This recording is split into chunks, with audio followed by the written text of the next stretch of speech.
Okay. We are live.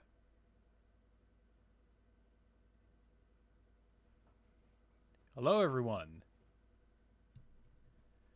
Welcome to Casual Historian Live. It's been a while. Gonna wait a couple minutes, wait for people to show up. How have you guys been doing lately? This evening, the week, the month? Oof.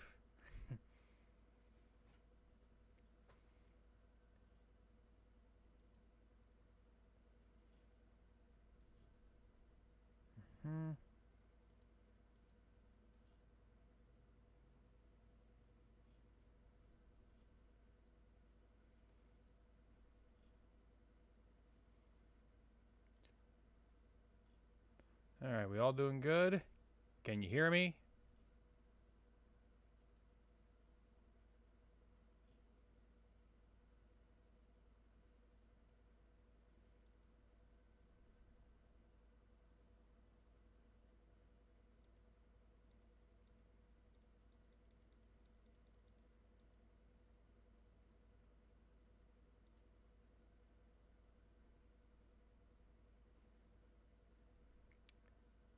All right. Yo. All right. Looks like the chat is here. Hello, everybody. All right. I assume you guys can all hear me. Devin, Canada, about to start. Yep. Kaiser Teddy. Yo to yourself. Shen Partey. Yep. Elon bought Twitter. Oh boy. God help the man. He bought one of the worst websites on the internet.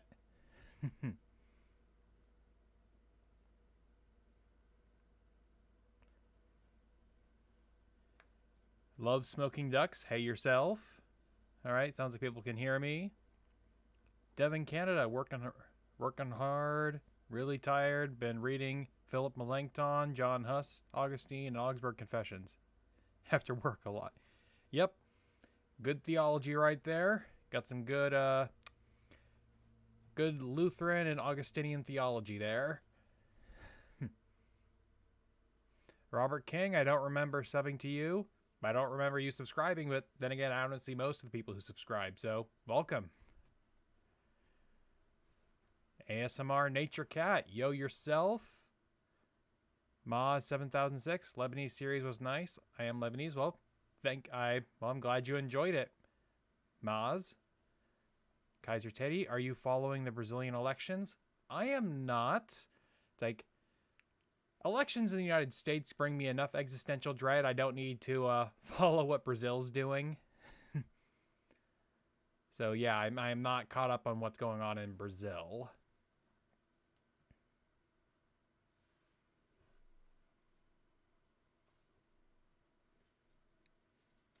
Oh, okay, Robert King, you don't remember subscribing to me. Well, Robert King, for the few of you who don't know who I am, I'm Grant Hurst, aka Casual Historian, and I make history videos. All right, so gonna wait a couple minutes, see if any more people show up, and I'll take a few questions until then. Let's see, Shen Partey. So, what's the next video project in the future? Well, the next video will be out this Saturday. It's already available for patrons, or at least it's available for members of the Patreon who are on the Casual Historian Discord server. So if you wanted to see it now, it's available for those people right now. Otherwise, it'll be... you'll find out tomorrow what the next video is. And then Saturday it'll be... it'll go public. Let's see... Robert King, do you collect anything? I do collect. This year, I have been collecting autobiographies and memoirs of national leaders. I started with collecting the autobiographies of U.S. presidents, and right now, I'm kind of in the midst of collecting the memoirs and autobiographies of British prime ministers. See, Garrett Allen, Brazil is on a whole new level of existential dread. Ah, yeah, it's like, I think, is it Bolsonaro? Is that guy, is he the guy still in charge, or did they do something? Like, I know one of Brazil's presidents in the last decade was like removed from office or something.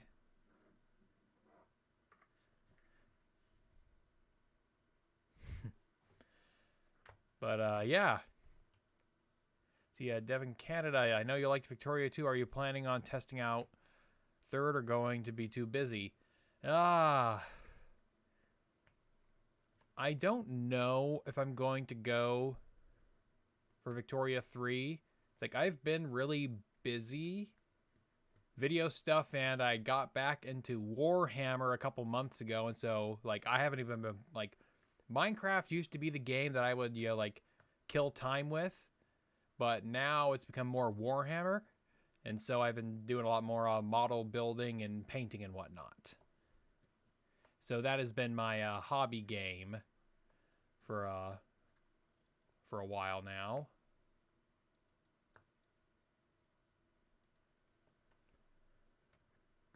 So yeah. Let's see. How do you feel about the Weird Al Yankovic? He's all right. I've liked what I listened to, but I don't go out of my way to listen to Weird Al Yankovic. You know, it's like when he makes something that's really popular, I usually end up hearing about it and seeing it.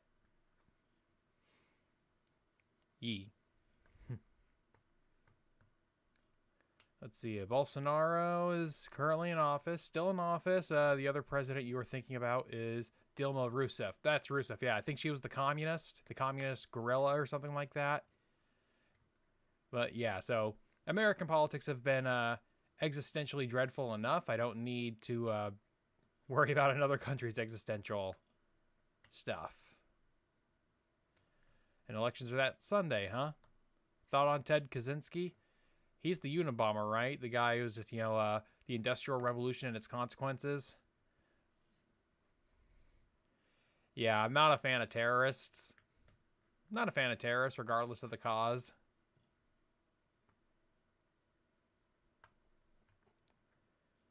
Yeah, so not a big fan of Ted Kaczynski or terrorists in general. Let's see, fix something here, and all right. Okay, I think we've got a good crowd, so we'll get back to a little more Q&A in just a little bit, but I want to talk to you guys about how YouTube has been changing recently. So, for those of you who have been following my uploads the last few months, I made a series of videos about the Lebanese Civil War. And the Lebanese, that ended up being a 6-part series. The first half performed pretty well. Part 1 got into the 70,000s. Part 2 only got into the 20,000s, but that was because the video got copyright claimed about 3 days in, and so its, you know, viewership got kneecapped. But then part 3 got into the 50,000 range, which is great. But then part 4, which came out at the very beginning, so part 3 came out at the end of July. Part 4 came out at the very beginning of September.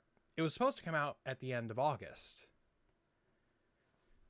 And part 4 only ended up getting around 10,000 views. A massive drop-off.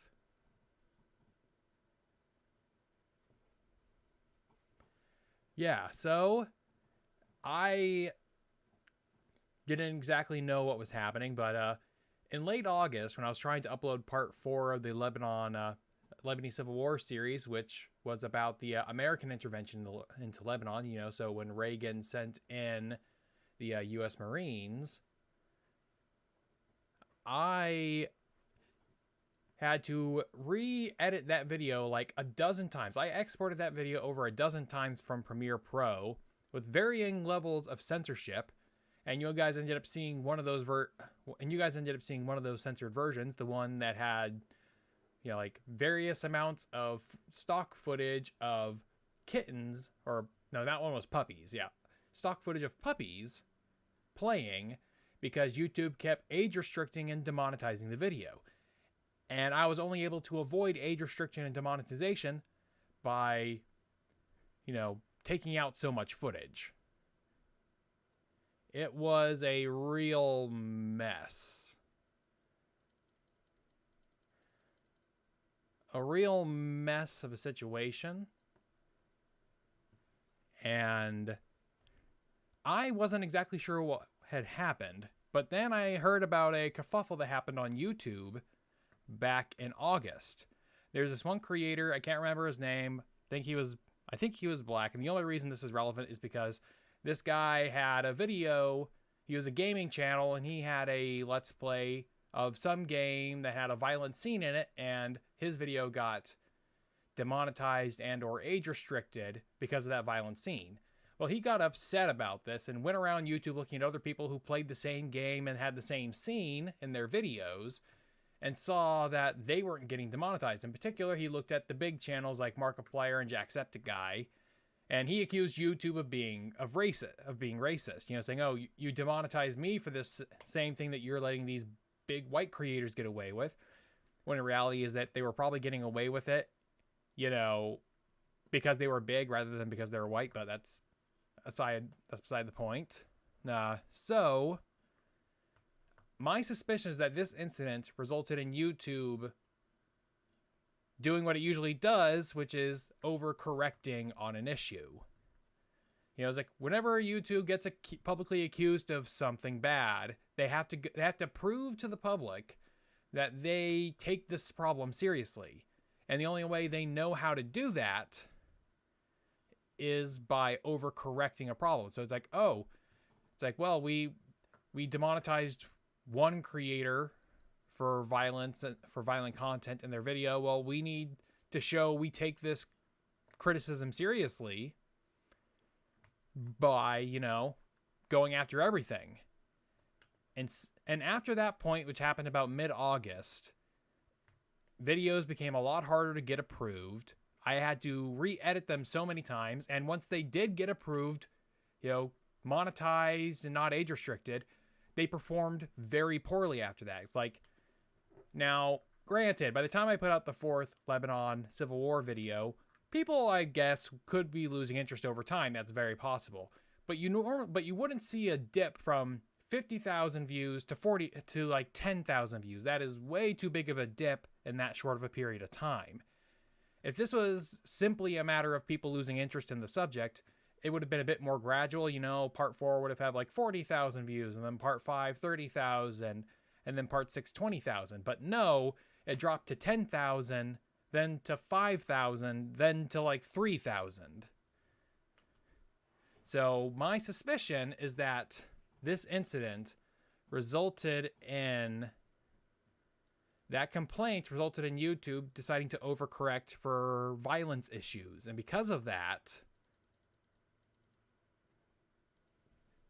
they had to go basically just a blanket across the board. Okay, we're cracking down on all content that depicts violence in any way, including, like weakening it in the algorithm, which is really annoying because that's the kind of content people like watching. It's like, there's a reason why the biggest history channels on YouTube are all military history channels, your Armchair Historian, your Kings and Generals, Epic History. It's all mostly military history. And that's the stuff that's most popular on TV. It's military history stuff is the most popular for films. That's what's popular, but YouTube doesn't want what's popular to be, successful on the platform, or at least not for the time being. And so, now the reason this became a problem is because this ended up resulting in 3 videos in a row that performed very poorly. So, it first started with part 4 of the Lebanon series about the American intervention. That's one bad video. Okay. But then part 5 came out. That also performed poorly. That's 2 bad videos in a row. And now it's time to talk to you guys about a little inside baseball thing here on YouTube. Something called view velocity and negative view velocity.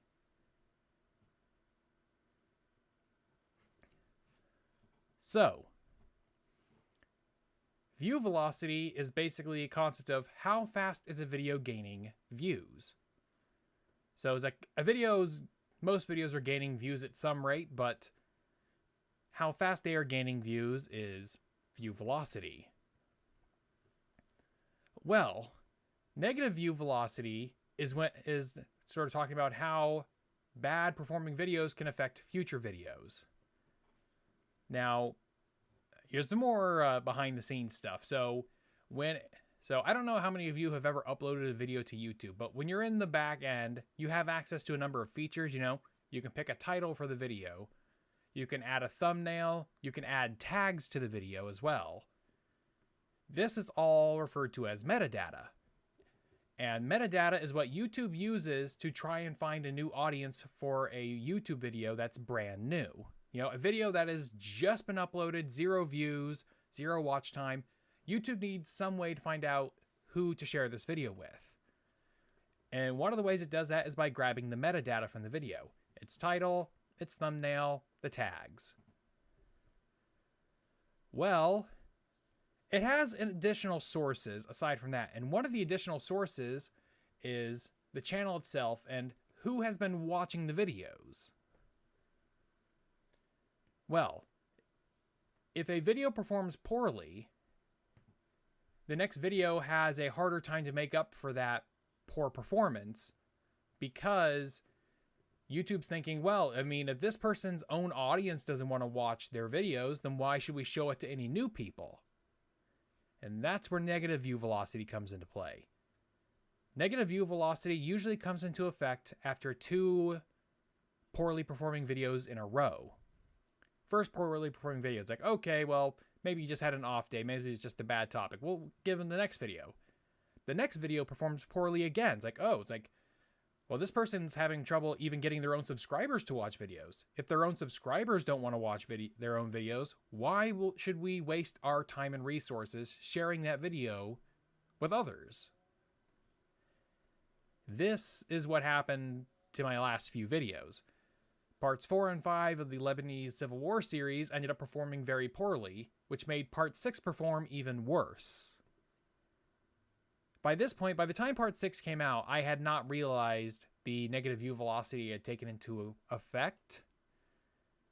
And so I was just, at that time, after Part 6, by that point I was just like, okay, I can't keep making videos about violence anymore, or at least any kinds of videos with depictions of violence. YouTube is, really hammering that content right now, and so I can't keep making those videos.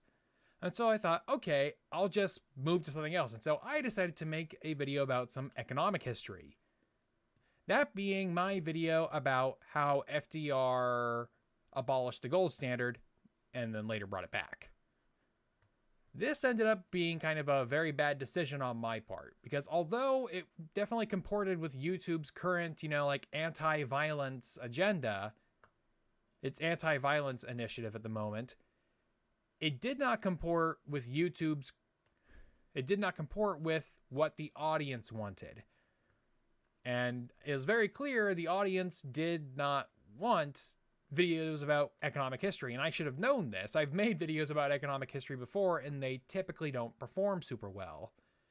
Now, granted, their performance is more reliable than, say, videos about African history, but still, I should have known better than to assume that, all I need to do is just pick something that's not about history, a violent history, and I can go on. So, yes, this has resulted in me having 4 very poorly performing videos in a row. And so it set me into crisis mode. It's like, oh, crap. It's like, the videos performed poorly. Not only is that bad just for the channel itself, but of course, some of those videos had advertisers. And if the advertisers don't feel like they got their money's worth, then they're less likely to come back to advertise on new videos. And so this is simultaneously, there's lots of forces coming into play and making this current situation happen. Part of it was, me not recognizing the trends as they were coming in, and then me choosing a bad topic for the 4th video. But that video is going to perform a lot worse than it should have either way, because YouTube decided to change the algorithm in such a way that it hurt those previous videos. Because those first 2 videos that performed poorly, parts 4 and 5 of the Lebanese Civil War series, they didn't have to perform poorly. You know, YouTube changed something in the algorithm and made that happen, which then made the 3rd video inevitably perform poorly, and then the 4th video was doomed before I recorded it, as far as I'm concerned. The only thing I could have done was pick a slightly better topic. The problem, however, is that I didn't know what a slightly better topic could be. That's what I've been trying to work out for the last couple weeks is, okay, what kind of subject can I do?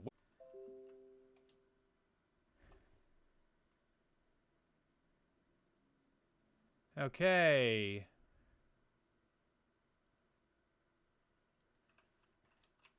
Sorry about that. There were some connection issues. Is everything back to normal on your end? Sorry about that, folks. There were some connection issues a little earlier. Yeah, we had some connection issues. Are you guys back? Let me know down in the chat if things are back to normal.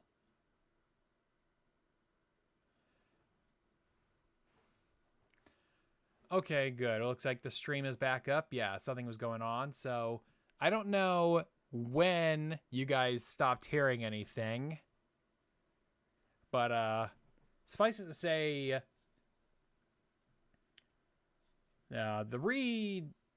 I guess, basically the short version of what I said, had to restate it, is that videos performed badly because YouTube changed the algorithm and started punishing videos about violent content. I didn't catch the change in time, and so by the time I put up a video about economic history, it was too late, and that video was already doomed.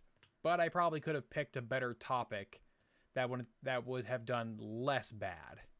But now, over the last 2 weeks, I've been trying to figure out how I can pull the channel out of its negative view velocity tailspin, because one of the sickening things on YouTube is that the more videos that perform poorly in a row you have, the worse the next video is. So if you have 2 poorly performing videos in a row, the 3rd one has a hell of a hard time reversing that trend, and then the 4th is going to have an even worse time, which is what's happened to me. And so right now, I am trying to pull the channel out of that tailspin. And so trying to find a topic that can satiate the same taste, like satisfy those same things that we get from military history, but are not histories of violence. And I think I found a way to do it.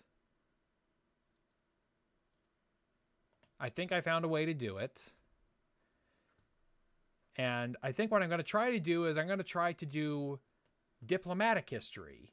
You know, this is, sort of history of international politics, of diplomacy between countries. Not war, but the resolutions of war, the avoidance of wars. I'm going to try and do some content like that and see if it's will help.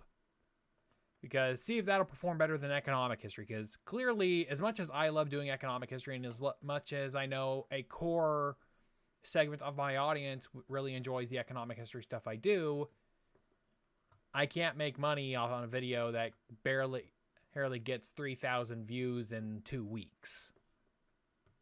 So I am going to be moving forward with trying to do diplomatic history. The next video coming out this Saturday will not be about diplomatic history, however, because I didn't have enough time to research something to put out in time for that. But I will have something, and hopefully it'll begin to pull the channel out, and then the video after that will be something else. But yeah, so that is the idea going forward. So unfortunately, I won't be able to give you military history, but I will, hopefully the diplomatic history subject will allow me to do map stuff like I know a lot of you guys enjoy. All right, now that I've gotten my whole the main title of the stream out of the way, let's now turn the rest of this into a Q&A. I can finally address some of these questions that have come up. All right. Advertisers don't like war and violence. Well, advertisers like what people want to watch. Advertisers like what will make people sell stuff. What makes advertisers uncomfortable in the YouTube context is controversy. It's like advertisers, it's like that whole thing 5 years ago with the first adpocalypse, It's like somebody found a Pepsi ad playing on a ISIS recruitment video and thought, oh my God, Pepsi is funding ISIS. That whole shtick. And that's what they tend to get afraid of. Yeah. I also think, DC says, I also think the tons of new Ukraine war reporters and vloggers capitalizing on the Russian war has YouTube spooked too. Possibly, but I'm not sure how much attention that got past YouTube itself. Devin Canada, I can see you again. Okay, good, all right. Back to normal, okay. Yeah, Orange Tuono, I think. You are too factual for Sundar Pichai YouTube. Not happy with factual historical analysis as it's hearing to the Brahmin cast. I don't think that's really the case. It's like there are people like Cynical Historian, he goes on sometimes tirades on YouTube. It's like, YouTube hates educational content. It's like, no, they don't. I really think they have sort of YouTube. It's not that YouTube hates educational content or accurate content, is that it hates controversy. So basically, YouTube hates bad publicity. YouTube and Google as a whole hate bad publicity more than they like educational content. And I think that's the key to understanding this. It's like, I don't think YouTube is purposely targeting my channel for speaking the truth to power. No, it's far more benign than that. It's that they have these other much bigger issues to handle, and one individual creator bitching about my videos aren't performing as well as I think they should isn't their top priority. Sam Rosenstock, hello to you too. Sick Zappy Beef, what do you think about Rishi Sunak? Don't have too many thoughts about him. I know if this were happening in the US, his Indian heritage would be the only thing people talk about. But in the UK, they have far fewer hang-ups about race stuff there. So, yeah, far fewer hang-ups about that. And so there's a lot of people complaining about, like, oh, he's from a very rich family and he's disconnected from normal people, or he wasn't elected. It's like, well, it's a parliamentary system. You don't elect your prime minister. Their fellow MPs elect the prime minister. So that seems to be it's like, that sounds like that's more a complaint of the entire parliamentary system than it is of Rishi Sunak in general.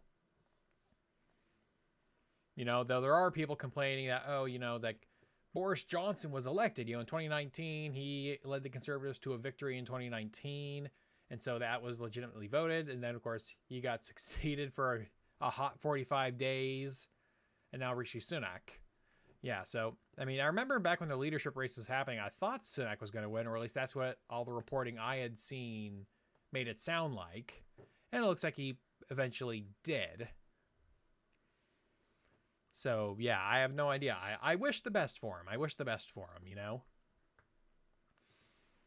But, yeah, I don't know how much longer the Tories can hold on to power in the UK, since usually in the UK, political parties hold on for about maybe 10 years and then go away.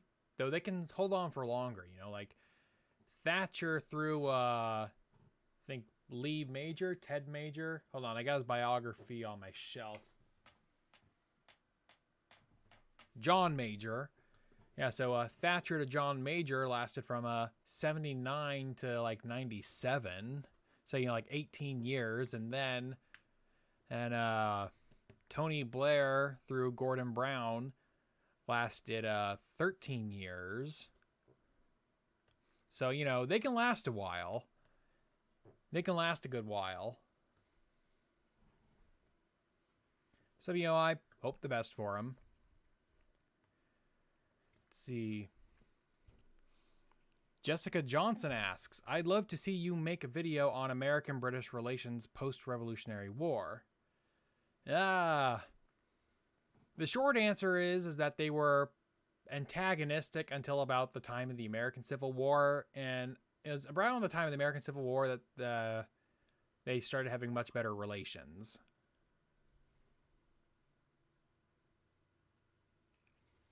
Let's see. Kaiser Teddy, what are your thoughts on secular cycles by Peter Turchin and Sergei A. Nefedov? I'm afraid I do not know. I think that's a book or an article or something you're talking about, Teddy, Kaiser Teddy. I'm afraid I'm not familiar with that work, so I don't have an opinion on it.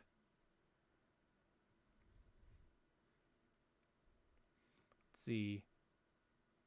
Sam Rosenstock, also, didn't Israel's invasion of Lebanon lead to Hezbollah? Not really. Not really. Like, the framework of what eventually became Hezbollah existed before the Israeli invasion. You know, it was like, yeah, because it was basically just an offshoot of Amal, more or less. Like, most of the members there had ties to Amal, or most like high-ranking Amal members would become working for Hezbollah. So no, I don't think you can really blame them for that. It just happens to be timing. SMFC Hellas. If Israel do annex parts of Lebanon, would there be any economic benefits for Lebanon? I don't think Israel wants to annex any part of Lebanon. Like, there's been no movement or otherwise to annex Lebanon inside Israel. You know, it's like the idea that Israel would annex Lebanon is mostly a fear-mongering thing that the Arab states played back in the 70s and 80s.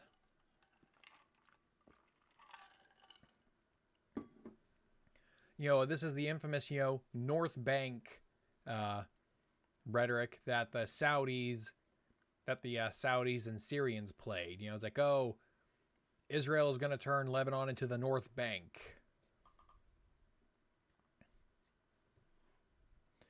So, yeah, no, that's mostly Arab fear-mongering about Israel annexing parts of the country. And once again, since Hezbollah is most strongly present in southern Lebanon, that would probably be the hardest part to annex right now. Let's see. Cold Summer 91. What do you think about the fact that Kanye West is basically spouting Black Hebrew Israelite rhetoric? I have had more than one comment on my video about the Black Hebrew Israelites coming from people who are basically saying, how many people are here because they heard about what Kanye said recently? And that's more or less like, when I made that video about the Black Hebrew Israelites a few years back, I wasn't expecting it to get more relevant over time. But now, like, once or twice a year, some, like, black celebrity, usually from the hip-hop industry, will usually, you know, spout off something like this. You know, you had Nick Cannon, Ice Cube spouting off it like a year or so ago. You know, prior to that, you had Like Kendrick Lamar, of course, obviously has some ties to the group, though whether or not he identifies as it is something I'm not certain at the top of my head. It's like, once I made my video about the Black Hebrew Israelites, I was kind of done with the subject because I satiated my own curiosity. And so once I was done, it's like, okay, no more need to look into this subject. But of course, just as once or twice a year, you know, like some black celebrity says something that sounds like they're spouting Black Hebrew Israelite rhetoric, a few times a year, some Black Hebrew Israelite content creator on YouTube discovers my video and then suddenly get a bunch of comments from their followers. And so that's generally what happens with me in that video.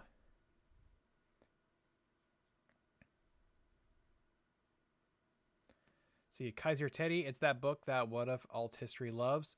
I have not watched much What If Alt Hist, so I can't say for certain.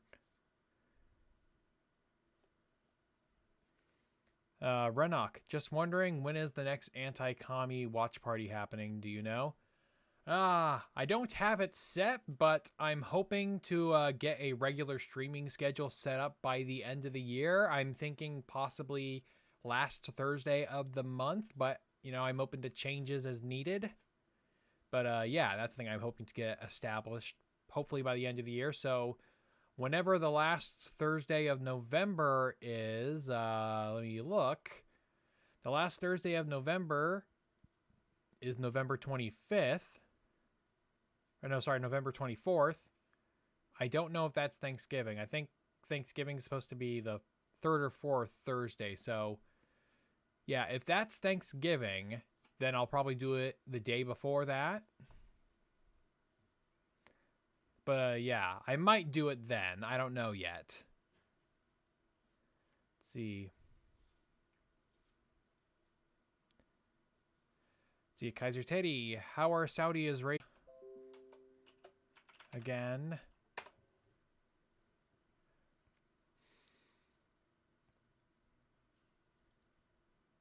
Okay, all right. Are we back, everybody? All right, good. It looks like we're back. But, yeah, I don't know too much about the Israeli-Lebanese Maritime Treaty. I'm not even sure if there technically is one, considering the two aren't formally in relations with each other. Unless it's talking about something else. So, no, I have to look more into that.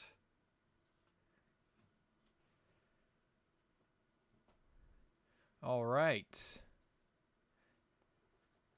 Any more cues you need me to A? Let me check on, see if some...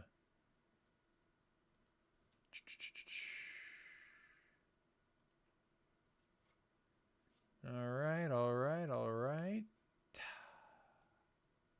Questions? No? Okay. All right, doesn't look like there are any coming from the patrons at the moment.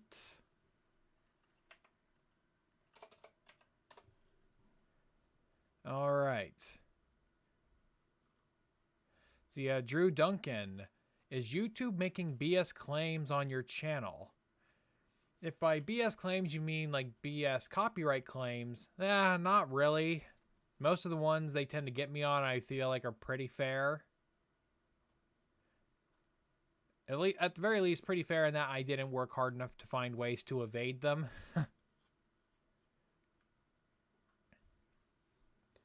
Renok. Ooh, thought occurs. Any chance on a video about Islam and Oceania, Southeast Asia? I'm not opposed to the topic, but I do not have a strong enough base knowledge in the subject for me to do it justice at this time. So not opposed to the subject, but I imagine someone like Hikmah History or Al-Muqaddimah will probably get to cover it before I do, if they haven't already. See, Sam Rosenstock, what do you think about the Arab Peace Initiative of 2001? Do you think Arab countries would normalize with Israel if Palestine became a state? I don't know. I don't know if that's the case. And here's the thing. The real problem with establishing a Palestinian state is not with the Arab backers, but the Palestinians themselves. So I think that's the big issue, because like I'm working on a video right now related to this, and as I can tell you, like after the Camp David Accords and the peace treaty between Egypt and Israel, part of that treaty, of course, was Israel saying, okay, we're going to work towards creating like a self-governing Palestinian entity. The problem they had, however, was finding any Palestinians or groups that were willing to work with the Israelis. And that was the big problem, is that internal Palestinian politics had made it so that you couldn't work with the Israelis in any way, shape, or form. And that's one of the reasons why the Israelis had such a hard time creating some kind of governing body for the Palestinians. And when they eventually did, they had to basically recycle some parts from the Palestinian Liberation Organization, which ended up being a very bad idea. I hope that's going to take numerous videos to cover all the bits and pieces of that story, but that's kind of like why I don't think there was a very big chance, because the thing the Israelis have been afraid of for a very long time is that they're afraid that they could give in to every single demand that the Arab states and the Palestinians have, or at the very least every quote unquote reasonable demand. It's like they could allow them, it's like they could, they could tear down all the settlements, not build any new ones, forcibly pull all Israeli citizens out of the West Bank. They could, and then allow right of return, allow every Palestinian living in exile and their descendants to move back to Gaza, West Bank, and Israel. Move back to the West Bank, give them all their property back and everything. They could do that, and there still wouldn't be peace. I think that's what Israel has been afraid of, is that they could give all of that up. They could give all of that to the Arabs and Palestinians, and there still wouldn't be peace. And we know that, and I think the reason they have for thinking that's the case is because there wasn't peace before Israel existed. I mean, like back in the 1920s and 30s, there were anti-Jewish pogroms in British Mandate Palestine. I mean, hell, the Arabs in British Mandate Palestine revolted against the British because they were allowing Jews to move into the Mandate. So it's not as if. It's like, I think this whole idea, this obsession with the idea that a Palestinian state would create peace in the region is based on a very narrow viewing of the history, basically cutting off everything before 1967 and saying, all right, the entire history of the Israeli-Palestinian conflict starts here. When it doesn't start there, it starts in the 19th century. And so to act like doing that would fix it, to act like creating a Palestinian state would suddenly fix the problem is, I think, naive. So, yeah, that's the thoughts on that. I could make a whole video about that whole shtick, but, maybe I will at some point. Let's see.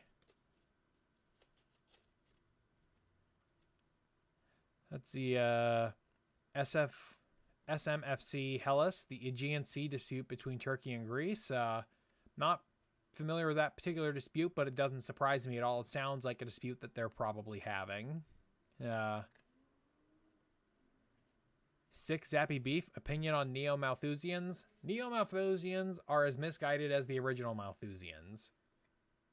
Plus, I don't know how many of them are just, like, edgy meme lords who are still on, like Thanos did nothing wrong. Cold Summer 91. Do you believe society goes through different cycles? Cyclical history is kind of this thing where it's like, on the one hand, you're told, oh, don't believe in just pure, like Whiggish history, where it's this idea of history is just, a long string of progress towards an eventual end. But cyclical history is also this idea of, hard times create strong men create good times create weak men create hard times kind of stuff. And it's the kind of thing that you don't notice until it's already over. And that's kind of the big problem, is that we don't realize history is repeating itself until it's already done. And of course, you always have to ask the question, is what's going on right now different enough or similar enough to the past for us to be worried about it? And it's hard to tell for that. And because, the needs of politicians in the present are different than the needs of historians.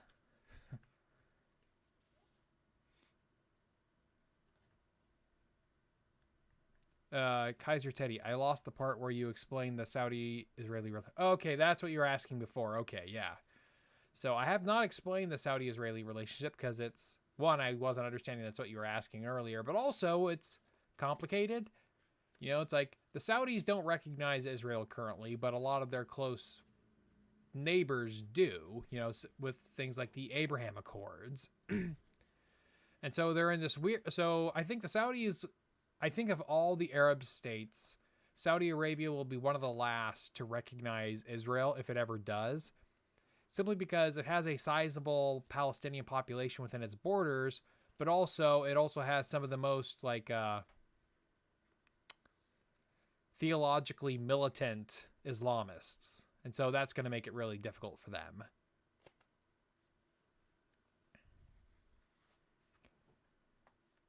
See, Sam Rosenstock, who was the best Secretary of State for the U.S.? I don't know. Guys, I've been looking a lot into, late 20th century Secretaries of State, mostly because I've been doing a lot of stuff about the late 20th century. So I can't say who's the best Secretary of State. James Monroe, obviously, or John Quincy Adams was the one who drafted the Monroe Doctrine. So, that's pretty cool.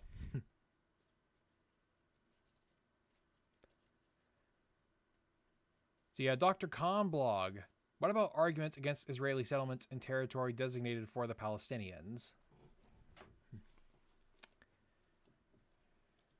The settlement issue is very complicated because, we always hear about, the property the Israelis took from the Palestinians, but you don't hear about the fact of all the property taken away from Jews that were living in what is now the West Bank. As in, Jews who were living in what is now the West Bank prior to the independence of Israel in 1948. A bunch of them lost property. Or what about all the Jews that lost their property in Arab states after Israel declared independence? Because about another million Jews left all the neighboring Arab states for Israel in the years immediately after 1948. It's complicated, and I want to give it the attention it deserves in its own video at some point. So let's just say I am not well read up enough on the situation to give a definitive answer here. I think that subject deserves its own video, and I might be working towards it at some point, but it's going to require other videos along the way. Jessica Johnson, do you think the Iranian government is on its way out? I hope so. But I hope so, but I'm not getting my hopes up. It's like, push comes to shove, the Iranians are willing to shove.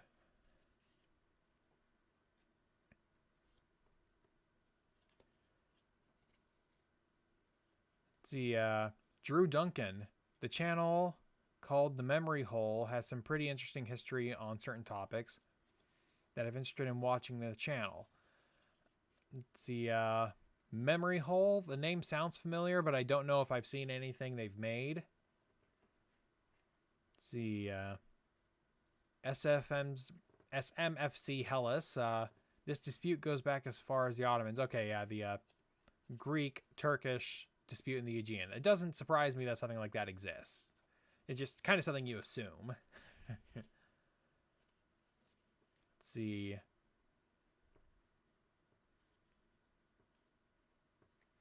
The Dr. Khan blog, I don't get the point of the Malaysians and Indonesians not recognizing Israel. They have no bone in the fight. The reason if they don't recognize Israel, the reason is mostly for purposes of well, it's mostly out of Muslim solidarity. You know, it's like a lot of Muslim countries decided not to recognize Israel. Ones that had no bone in the fight whatsoever, mostly out of politics. You know, you got to keep good relations with your fellow Arab countries. And so that's mostly why Malaysia and Indonesia wouldn't be recognizing Israel. It's like if there's a country out there that doesn't recognize Israel, 99% chance it's because they are a Muslim majority country. That is just the most likely reason. Let's see, 6 Zappy Beef. Do you see Razman Kadyrov called for jihad in Ukraine? I have not. No. Don't know how important that guy is, so I can't say for certain.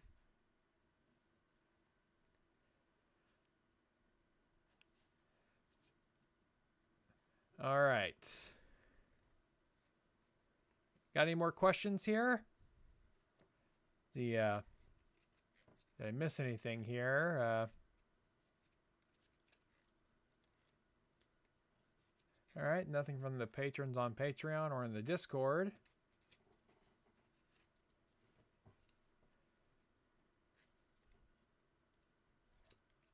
Let's see. Oh, he's the leader of Chechnya. Oh, that guy. Okay, that guy. Yeah. Yeah, the Chechen guy who said that they've sent a bunch of Chechens into Ukraine. So I'm guessing a holy war against Ukraine, not just... Yeah, okay. As I was thinking, like, wait, is this the Tatar guy? Or one of the Tatar guys? But I don't know the situation with the Tatars well enough. Let's see, Dr. Khan blog. I know they are Muslim, but so is Turkey. I just don't think they would be affected from events on the other side of the continent. Well, you'd think that, but that's the main reason why they would, you know? I'll have to do some research on it because I don't know if Turkey has always recognized Israel or not.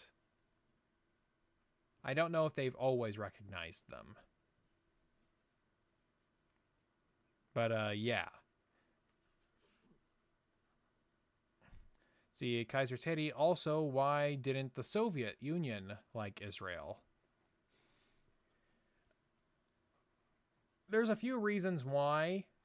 There was a combination of, I think the Soviet Union wanted Israel to be more communist than it was. And granted, early Israel under the labor government of Mapai was very socialist. You know, most of the economy was run by the government already, but it still wasn't quite socialist enough. But the bigger issue, of course, is that the Soviet Union decided to throw the Israelis under the bus in terms of its foreign relations for the sake of winning over the Arabs. You know, and that was the thing. They wanted to win over the Arabs. And there was this idea of, okay, well, you either win all the Arabs or you don't win them at all. And so that was kind of their strategy. It's like, okay, well, if we can definitively, you know, like say we oppose the Israelis and all the stuff they're doing, we can get the Arab states on our side, you know, and the Arab states became, of course, a big market for Soviet weapons. You know, the Syrians, the Iraqis, and the Egyptians for a while were all very big customers of the Soviets. And it's only in the 1970s that we see sort of like the solid Arab bloc begin to break with, you know, Egypt signing the Camp David Accords and switching over to the U.S. side in the Cold War. And that's when you start seeing them slowly slip away. And now it looks like sort of the region's in this weird situation where like the people of the Middle Eastern countries seem to be very much still anti-Israel, but the governments of the Arab states are all very anti-Iran. You know, it's like I think most of the Arab states realize Israel isn't really a threat to them because Israel doesn't want to go to war against the entire Middle East. You know, they really don't. And so I think most of the Arab states realize that if we can leave Israel alone, we're better off because Iran actually does want to go to war. So that's that whole chestnut.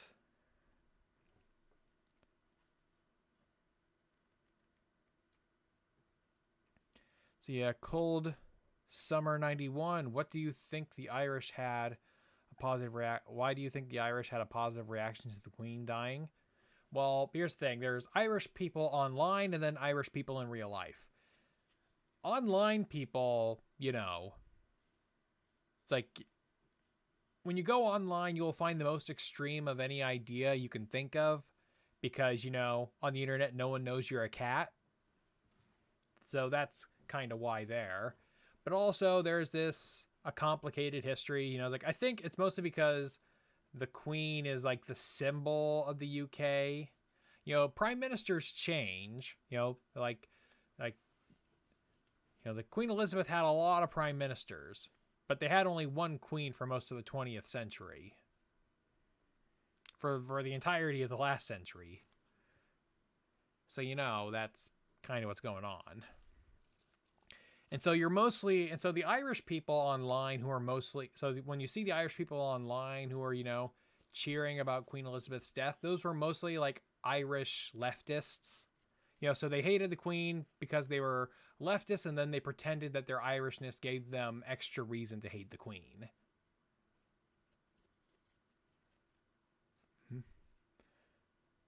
The sick zappy beef. Do you think Turkey can recover from their insane inflation anytime soon?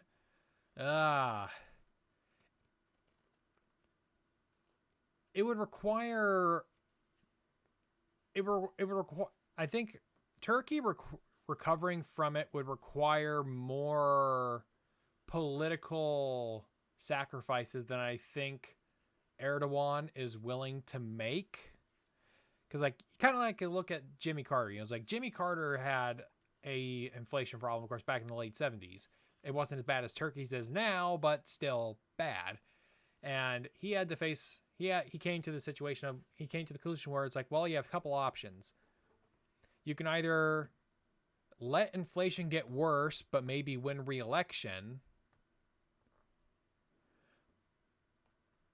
Or you can bring in someone like Paul Volcker who will jack up interest rates, which will calm down the market. It'll be good for the economy, but bad for your political career because he was standing between, okay, you can either suffer from inflation or you can suffer from really high interest rates. And voters don't like either of those things. They don't like inflation because money doesn't go as far, you know, it's like they lose purchasing power, and they don't like higher interest rates because it makes it harder to borrow money, you know. So like if you want to buy a house or you want to start a business and you need to get loans, higher interest rates make that more expensive. So it's kind of a damned if you do, damned if you don't kind of situation. And doing so requires a lot of political courage to make sacrifices. And I don't think Erdogan is willing to make those sacrifices.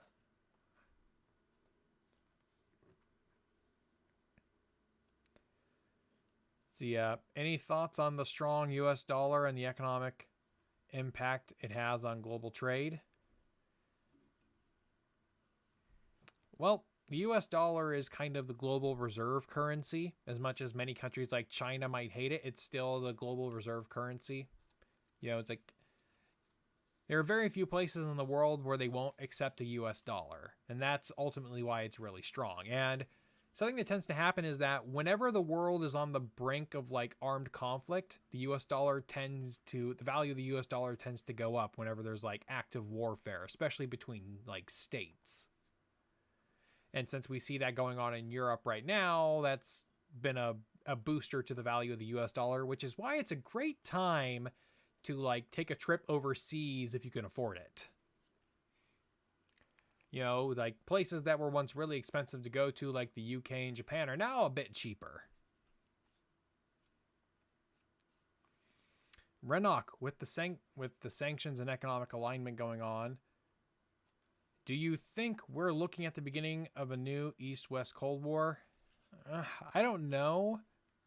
I don't know.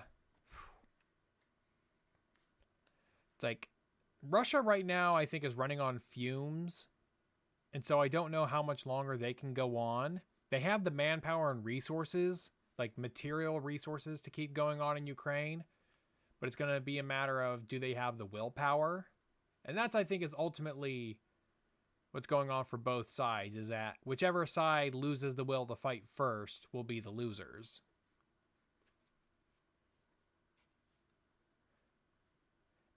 And whether or not this is a new East-West Cold War, I mean, I think we're on the verge, well, or if not already in a Cold War with China, but we don't know how long it's going to take for us to shift our full attention to China because of what's going on in Russia.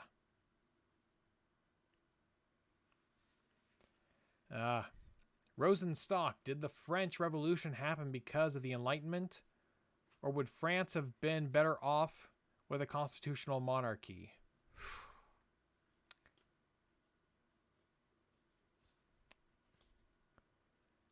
The French Revolution, I don't think you can fully blame the Enlightenment, because here's the problem with the concept of the Enlightenment, and that is the Enlightenment was different in different countries. The Enlightenment took a different form in Germany than it did in France, than it did in Britain, than it did in the American colonies.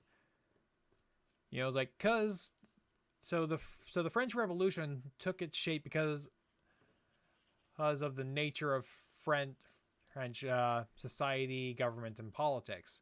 You know, like France had a very powerful central government with a state-controlled church that had very strong authority over everyday life. You know, it's like it had preserved a lot of medieval institutions into the early modern period. And so it responded, and so its Enlightenment was far more anti-clerical, it was far more anti-institutional. Whereas, of course, the British Enlightenment ended up being a lot more about economics and style of governance. The American Enlightenment was a lot more about, you know, republicanism and whatnot. A lot of emphasis on, you know, ancient Roman writers. And Germany was more about, you know, enlightened despots. So I think France would have been better off without a violent revolution. However that happens, I don't know. Cold Summer 91, what's the biggest criticism you have for the left and right at this point? Well, if by left and right we mean in the general popular understanding of them, I think both sides are all too much in the own the blank mode of politics at the moment. You know, like something that became a big thing like in the late Obama years and through the Trump years was, you know, this own the libs style of politics on the right. You know, where Ben Shapiro will debate a college freshman and like, yeah, like liberal owned or something like that. It's like, dude, you're debating an undergrad who's clearly not very knowledgeable about the subject. You're not some great debater. Though he is better than Cenk Uygur, but then again, Cenk Uygur was always an intellectual lightweight anyways. And on the left, you have this similar thing where they will take certain positions to, you know, to scorn the right out of spite. And so I think that's a kind of a big problem with all the sides of politics right now, is that we are right now driven by like a politics of spite, where we will do things not because they're good for us, but because it makes the other side angry. And that is, I think, the big problem in our politics right now, is that we're getting more, you know, it's like we're getting more out of, you know, like preaching to our own choirs and riling up our own side than actually persuading people on the other side to join our side. That's a much bigger issue than the Electoral College or gerrymandering or other things people want to blame.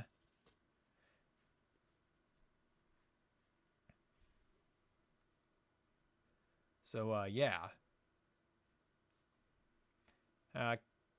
Kame3131, who is the best leader today? I do not know. Dr. Khan blog. Speaking of China, any thoughts on China being the only major country still stuck on COVID restrictions? Ah, no idea. China's, yeah, I need to look more into that. I know people have talked about, like, when you're an authoritarian regime that promises to keep people safe and the economy is not doing well, the only other thing you can do is keep them safe. And so keeping them safe from COVID is the only other thing they have in mind. And even then, that's not going to work perfectly. And of course, there's also just the thought of, cost-benefit analysis. Like, is it worth it to keep your entire economy shut down to prevent in order to keep your COVID rates slightly lower than the rest of the world? I don't think it is, but, they're going to make a different calculation, and I think it's a bad calculation. History and Headlines. Congratulations on reaching 80K subscribers. Well, thank you, History and Headlines. Nice to see you here. Yes, for those of you who don't know, the channel hit 80,000 subs earlier today. Very happy for that. I was hoping to have reached 100,000 subs by the end of the year, but unless a big change happens in the algorithm pretty soon, I doubt that's going to be the case. So I'll probably hit 100K sometime, probably in the first half of next year, sometime in the spring or summer. 6 Zappy Beef. Why do some NATO countries, like Slovakia and Spain, not recognize Kosovo? I don't know. Probably something to do with relations with Russia. That's usually it, right? Relations with Russia and Serbia. It's like, if you want to keep good relations with Serbia and Russia, you don't recognize Kosovo. Dr. Khan blog, going to Japan for my birthday in December. Well, congratulations on that. I've been wanting to go to Japan myself, but, haven't had the spare funds or time to do that. In fact, I don't even think I have a valid passport at the moment. So, yeah, I'd still need to get a passport.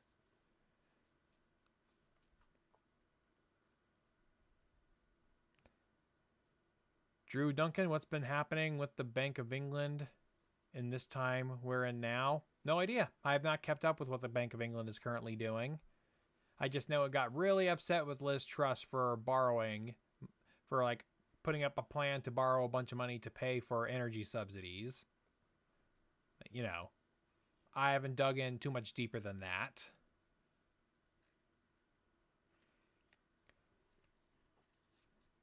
It's Kaiser Teddy. Do you think we will see something like a Bronze Age collapse? I don't think so. Because the big thing about the Bronze Age collapse is that we don't have a whole lot of evidence about what else happened.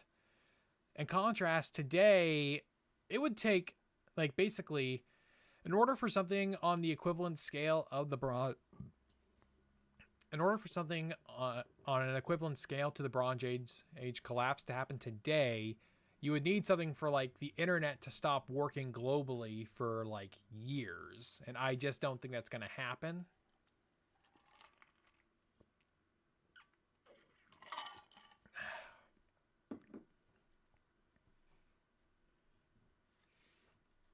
So, yeah.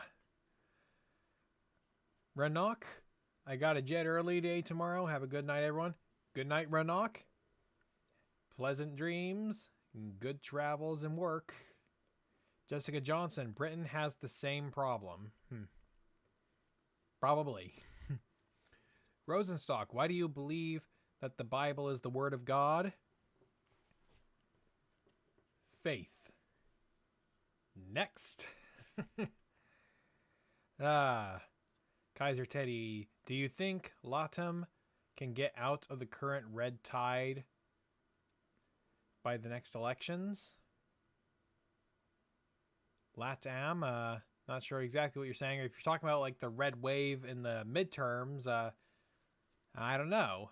I mean, it's going to depend a lot on how like the presidential primaries go and whether or not Biden decides to officially run again. And I suspect he's going to. Which case then it makes, it's like, okay, how's the Republican side gonna shape up? And it's not looking good. At the moment, at least. Daniel Sisprin,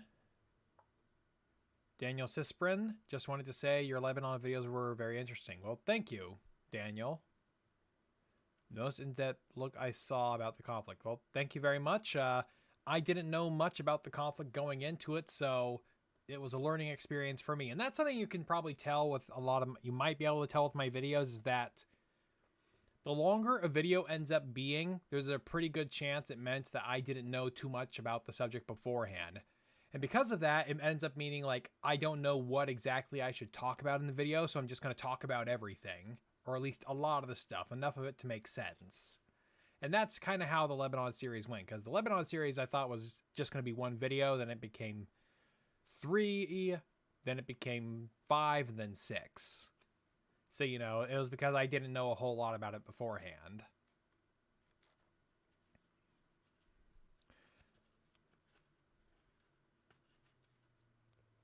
Let's see, Kame 3131, how much are... I'm assuming you're saying algorithms damaging politics, and I do not know. I think we're blaming algorithms too much for something that's ultimately a human failing.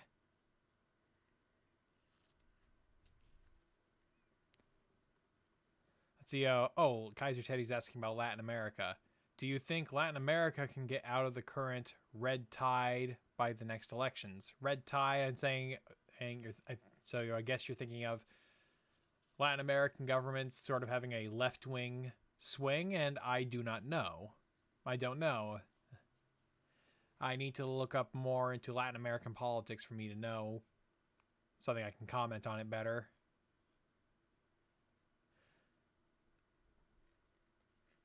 Let's see, Jessica Johnson, the pound's value dropped compared to the dollar at an alarming rate due to the proposed budget, so the Bank of England put up interest rates to try and stop the bleeding. Okay, yeah. All right, yeah, I think I remember hearing something about that. Thank you, Jessica. But, yeah, so, if you're interested in going to a trip to England, now is also a great time to go there. Sam Rosenstock, can the Republicans win the Senate?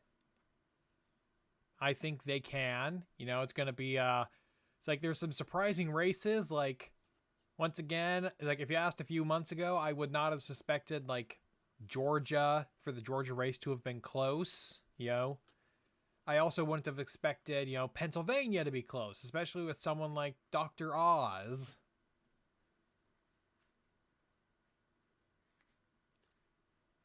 So, yeah, I wouldn't have expected Dr. Oz to be performing as well as he has. So Dr. Oz has seen a lot of improvement, and also Fetterman was just a uniquely bad choice. But I remember, I think I saw a post on Reddit once where someone's asking, like, why are you voting for Dr. Oz for Senate? And he said he gave some bad medical advice to a person I like and he died. So I'll be voting for him because of that.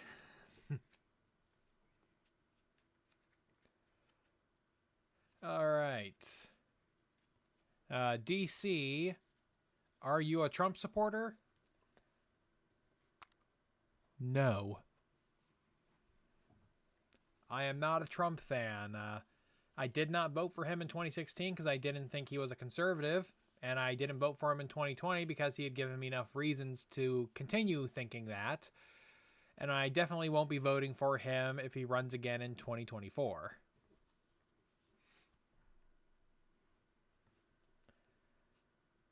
Let's see, cold summer. I'm in Pennsylvania, and yeah, our election is going to a madhouse, and we know it. Yeah, it's like at this point, it definitely does seem like the Democrats in Pennsylvania, their hope is that, they'll win the governor's race and the Senate race so that, they can then ask Fetterman to resign shortly after taking office, and then they'll replace him with, I think the money right now is betting that if Fetterman resigns, then a Democratic governor will replace him with his wife, whom people have joked about saying, oh wow, his wife really wants to be a senator. Yeah, Drew Duncan. I love Thomas Sowell as an economist so far and what he presents on his channel. See, I'm familiar with Thomas Sowell as an academic. I don't know his YouTube channel. And I think the issue with Thomas Sowell is that you have people presenting him kind of out of context and also just kind of like making him making him reach conclusions that his words don't actually say. So like, yeah, like people just point to like somebody talking about a narrative of like systemic racism and then say, well, yeah, well, I play my Thomas Sowell trap card. Haha. He says it's wrong. It's like, well, no. It's like, I don't think Thomas Sowell disproves systemic racism so much as I think he complicates the subject to beyond I think he complicates the subject to the point where you can't just simply say all, it's like every shortcoming of minority communities in the U.S. is entirely because of racism. It's like I think he short circuits that easy conclusions that you can't entirely blame it on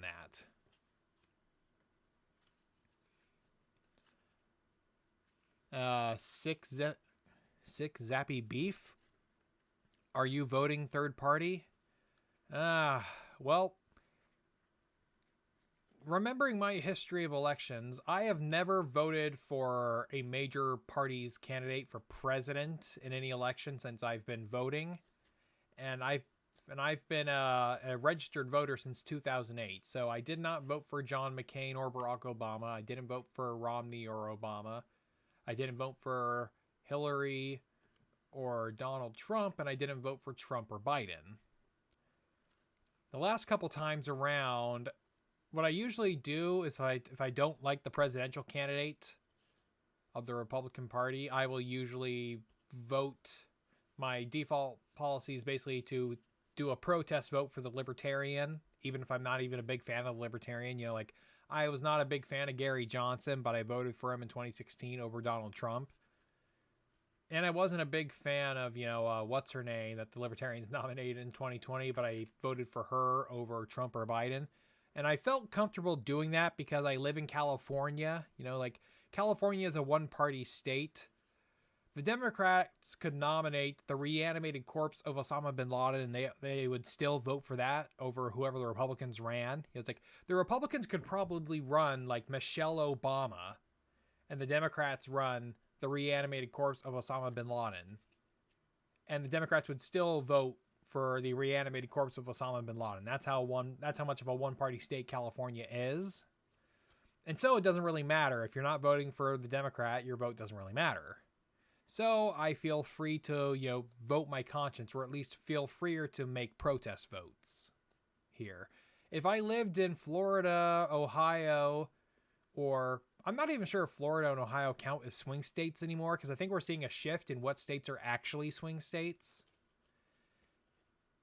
So, if I was in a swing state, I would probably have a different calculus, but because I'm in California, it doesn't matter.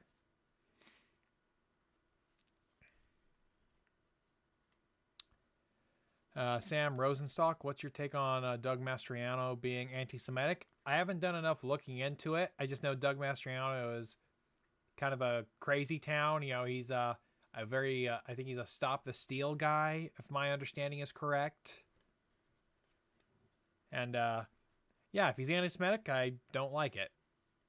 Then again, there are more anti-Semites in Congress and in government than we should be comfortable with, but they're just kind of there because they appease the right people at the right time.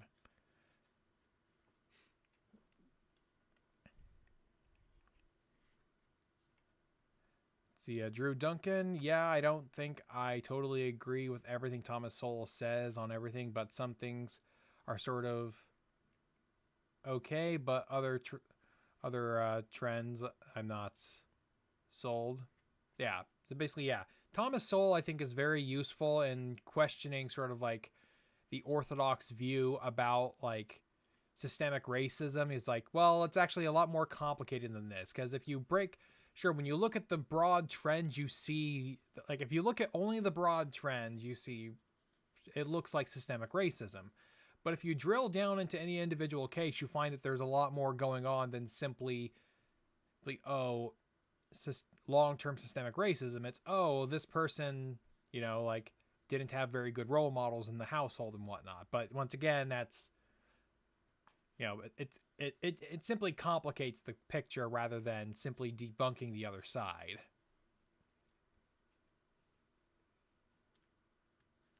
Let's see, Kame 3131, could America become a one-party country? Yeah, depends in what regards, because like for much of the 20th century, from like, okay, so here's the funny thing. So between 1931 and 1995, the Democratic Party controlled the House of Representatives for 60 years. So 1931 to 1995, a 64-year time period. And out of those 64 years, the Democrats controlled the House of Representatives for a total of 60 of them. So yeah, but during that time period, we also had plenty of Republican presidents. Basically, like every 8 years, we had a new Republican president during that time period. Well, or I should say every 8 years after 1952, we had a Republican president. And America was briefly a one-party state under James Monroe. But that was more de facto rather than, de jure. Sam Rosenstock, what do you think about Chomsky's opinions on U.S. foreign policy? Chomsky is a commie. Chomsky is I think a bankrupt leftist who adopts most of his opinions. His guiding voice is, basically his guiding principle is presume America and or the West are the bad guys and then fill in the details from there. I'm not saying everything America has done in its foreign policy is good, far from it. But it's not what Noam Chomsky says. And it's like, and it just kind of wonders, like, Noam Chomsky is not a historian or political scientist or economist. He's a linguist. He is a goddamn linguist. Why the hell do we allow a linguist to become like a leading voice in political commentary? See, Jessica Johnson, have you seen the trend of left-wing people conflating libertarianism and fascism to be the same thing? Yeah, well, I've seen this, it's often described as sort of, the libertarian to fascism or libertarian to alt-right pipeline, which it's like here's the thing. I see when they're trying to make these connections, I see something there, but it's not what they see. Because basically for them, it's anything right-wing is right-wing. But here's the thing, though, is that the fascists and the libertarians tend to be are inherently very different. It's like the libertarians want as little government as possible. Fascists want a lot of government so long as that government does what they want it to do. The fact that they both oppose communism and authoritarian communism does not make the two allies. It just simply means that they have a common enemy, not a common goal. And that's, I think, is what's being conflated here, is that they both dislike the far left, but they have very different end goals in mind.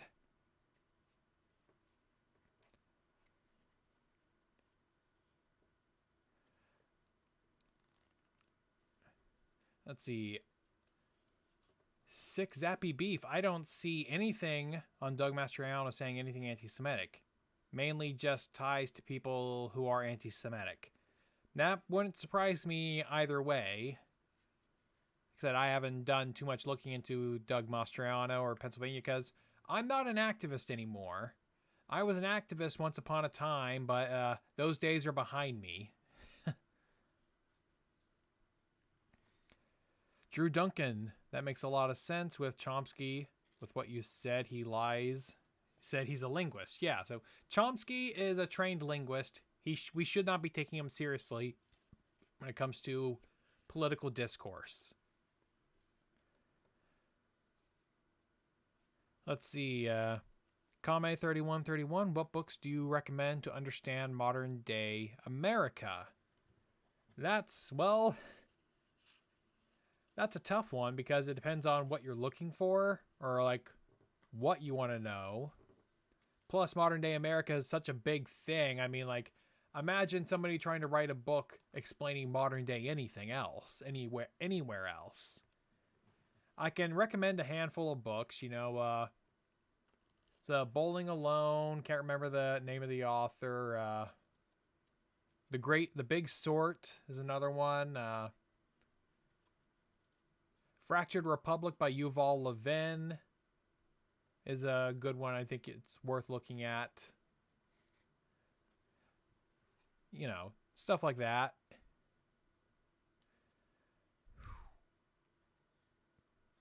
See, Jason Joff, good evening, gents. Well, good evening to you, Jason.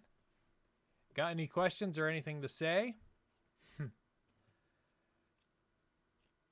see, I'll double check, see if any patrons have left questions. Patrons can leave questions and, well, anywhere they want, but they also have exclusive access to leaving questions in the Discord server as well as on Patreon.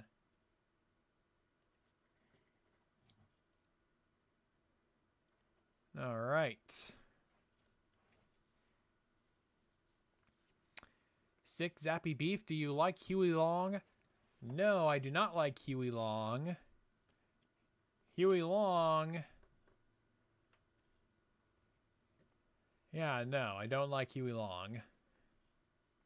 Too much of a socialist for my taste. I mean, the fact that he probably would have... He either did or was going to found a new progressive party in the 1930s.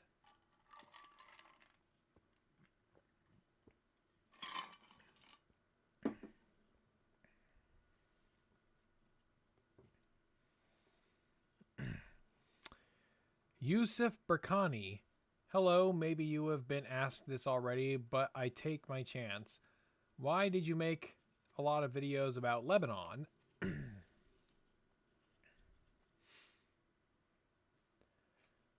So, I made a lot of videos about Lebanon because earlier this year, within the secret history community Slack, one of the members was putting together a collaboration event. One of these big History Channel collaborations where we all publish a video on a related subject matter. And they decided that they wanted to host one about Middle East history.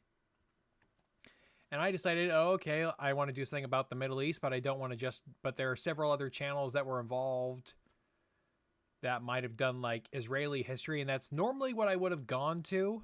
But I decided I wanted to do something different, something I hadn't covered before. And so I thought, okay, I'll do the Lebanese Civil War. I haven't covered that subject much before. And I figured, okay, I could probably do a 30-minute video about the Civil War, do a little bit of the background. And then I started doing the reading. And then had to keep reading. And it got way bigger than I thought it could be. It started off as supposed to only be a single video. Then I decided, okay, it's going to be 2 videos. I'll have one video about the causes of the Civil War and then another video about the Civil War itself. Then it turned into 3 videos where it's like, okay, one video about the causes, one video about the Civil War up to 1982, and then one about the Civil War after 1982. Then it just kept growing until it became 6 parts. So basically, I made so many videos because I just thought it'd be interesting to cover because I hadn't covered that subject before. But it got into so many parts because the conflict kept being more complicated than I originally thought. And so I had to accommodate that. Poncho Pistala 95. So you are still a conservatarian? Yes, I still consider myself a conservatarian. This mix of conservative and libertarian ideas. Fairly Buckleyite.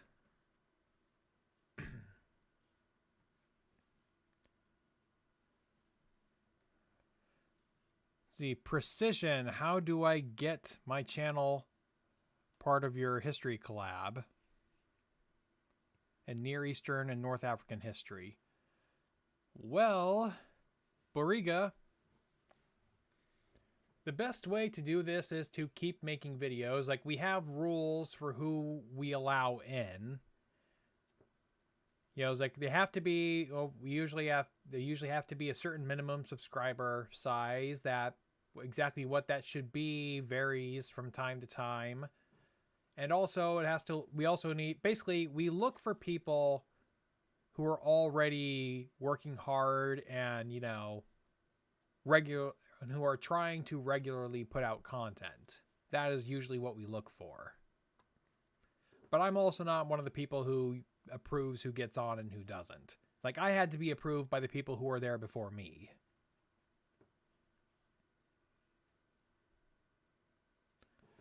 Let's see, The Last Nutmeg, who did Israeli history? Would love to watch it. I don't know if anyone specifically did Israeli history. It's like, if someone in that collaboration did, it may have been Sam Aronow. I don't know if he was there in that collab or not. So it may have been Sam Aronow who did something about Israeli history. If he was part of it, but I can't remember.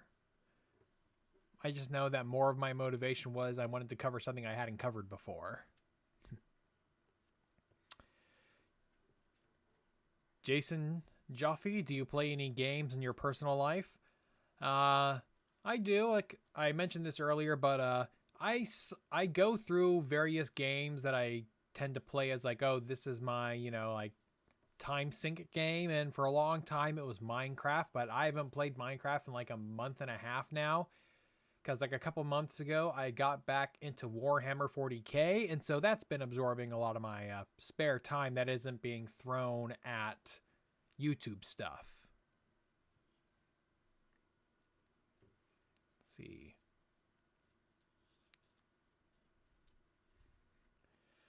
see. Didymus, difference between capitalism and mercantilism? Well, obviously, capitalism is a system in which, you know, the means of production are privately owned, and there's also protection for property rights. Mercantilism is simply a system in which there's usually kind of a privileging kind of a system, where it's a system where you're trying to minimize imports into your country and maximize exports, which usually means you're enacting protectionism to protect domestic industries. So yeah, mercantilism is basically just protectionism, more or less. Six Happy Beef, have you played Victoria 3 yet? I have not, and to be honest, I never even played Victoria 2 that much. I have the game, but I didn't really get into it. I have a hard time getting into Paradox games. It's like, I like the idea of Paradox games, but to play them properly requires too much micromanaging, and I didn't like that, and so I don't play it much. It's like the only times I ever play a Paradox game is I'm playing solo, and I use cheats to give myself as much money as I want, because I don't like having to micromanage, which kind of defeats the spirit of the game. Jessica Johnson, as a Brit, it's been interesting seeing a critical American voice on FDR, considering the reverence I have for him due to Lend-Lease. Ah, yes. Yeah, so there's a whole tradition of American thought that doesn't like FDR, but it's not the mainstream thought, I'll definitely say that. And I can't say for certain, but I'm going to guess that, at least my understanding, of course, is that Winston Churchill is not as revered in the UK as FDR generally is in the US. You know, it's like, when you led the country, you led your country through World War II. That's sort of like why FDR is so beloved a lot of places leading through World War II. But then they completely ignore his prior decade in power, which wasn't so great.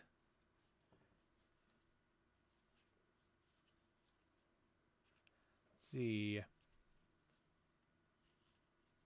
Pistolas. Oh, that's a freaking gnat. Yeah. There we go. Nope. All right. Pistolas. There it is. Gloria Alvarez says that Latin America is closer to modern mercantilism than capitalism. Would you agree? I don't know enough about Latin American trade policy, but if they're placing a lot of tariffs on foreign-made goods, then that is more or less the case. That's kind of how mercantilism plays its role in the modern day. Another facet of mercantilism, at least back in like the 18th century, mercantilism, of course, was a big obsession over, silver and gold bullion, trying to hoard as much of it in your country as you can. That was a part of it as well. But modern mercantilism is more oriented around protectionism. Cold Summer 91, do you ever wonder what George Carlin's reaction to today's world would be? I don't know. It's like, he disliked everything that was around at the time anyways, but I've become less infatuated with George Carlin over time. It's like, you see this weird thing with like certain older comedians as like the left drifts more in a politically correct direction. A lot of comedians that are objectively left-wing on basically everything except one issue start being embraced by the right more. Like Bill Maher is a left-wing comedian. He's a progressive. He's just not a big fan of political correctness. He's not a big fan of political correctness, even though he's more or less in line with the left on everything else. And because of that, he's suddenly getting portrayed as being this right winger. It's something like an old thing Reagan once said. It's like when Ronald Reagan said about his younger days, it's like, I didn't leave the Democratic Party left me, that kind of thing. And so I feel like that's what a lot of people, so I think that's kind of like what George Carlin would be, kind of like that, but I can't be entirely certain. He'd be like, it's like the left me. And I think he'd feel more politically homeless than anything else.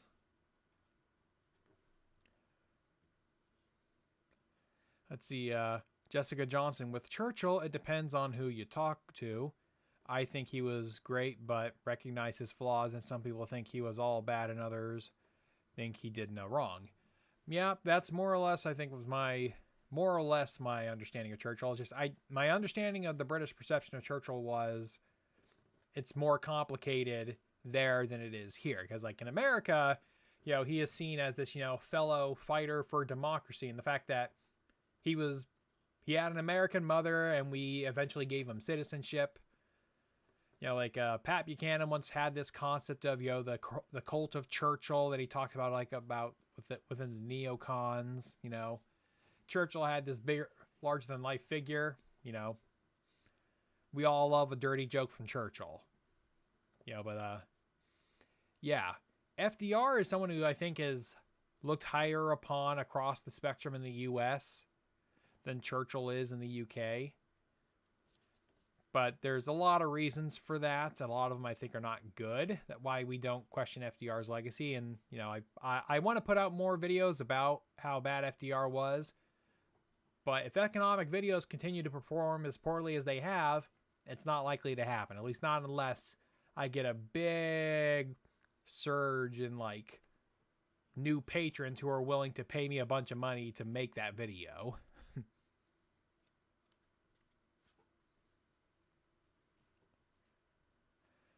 Let's see.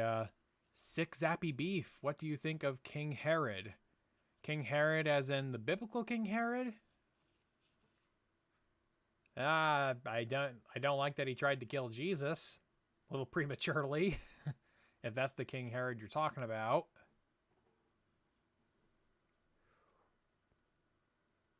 All right. It's been about an hour and a half, so I think I am going to call it a night here. Thank you all so much for joining me this stream and listening to me as I complained about YouTube, and I enjoyed answering your questions, and I hope to do this again next month.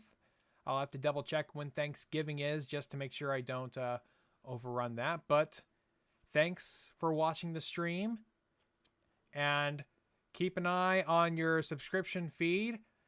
And if you haven't clicked the bell icon to turn on notifications, do that to make sure you don't miss the next video coming out this Saturday, available for patrons right now on the patrons only Discord server. Thanks again for watching, and I will see you next time.